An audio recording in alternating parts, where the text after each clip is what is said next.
Maddy, let me ask you this. When you see video like you just see, I mean, does this bother you? Do you think about it since you on that jury? It hurts.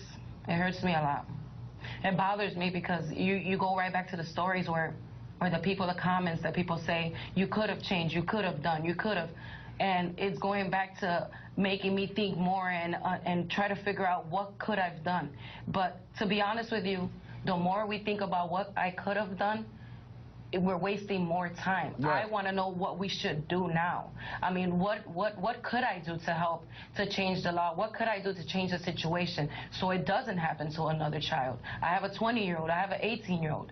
I mean, I have my 13-year-old right now in counseling because he's going through a lot of the struggles of this situation. I want to know what I could do to make a difference. I can't continue to give George Zimmerman all that power where he continues and everybody keeps talking about him. Let's talk about what we could do to change, to make a difference, to do something, because that's what I want to do. I can't continue to give him, let him be the superstar. And as you say, deal with the laws and what can be done to make this fair. And I hear in your voice the concern of a mother and the concern of a human being, like you said, is not a lawyer, that just wants to see what is fair and right for everybody's child, including, I know you had given statements of condolences to the family of Trayvon Martin. Yes. I struggle every day. People have, I'm not speaking for the other jurors, but right. My assumption is, you know, everybody has moved on. And asked me at the voir dire, was this going to be a hardship? No one explained to me that after I left this place, I was not going to be able to have my life back. And people continue to say, you know, you want your 15 minutes of fame. This is not something you want to be famous about. You know, what I am proud of is that I stood by what I decided because it was given to me as it was read to me.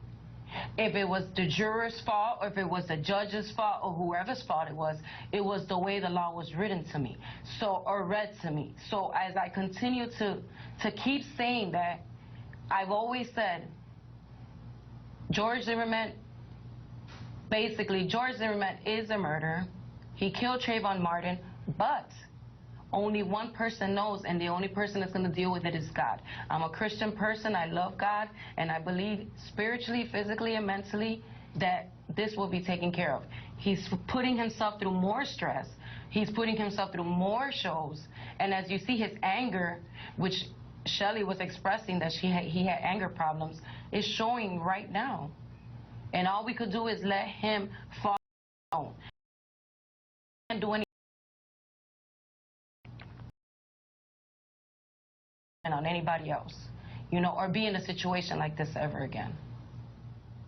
If you've made it clear about the law and changing the law, and you dealt with, and the jurors dealt with the law, but if you could say something to George Zimmerman tonight, in light of all of his actions and behavior since the trial, if he's watching tonight, what would you say to Mr. Zimmerman?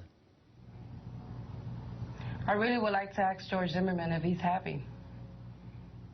I mean, are you happy? Because I don't understand how someone could continue to keep a smile like that with all the hurt he has caused. Wow. Thank you, Maddy. Thank you, Attorney Chico. Thank you for coming on the show. Thank you.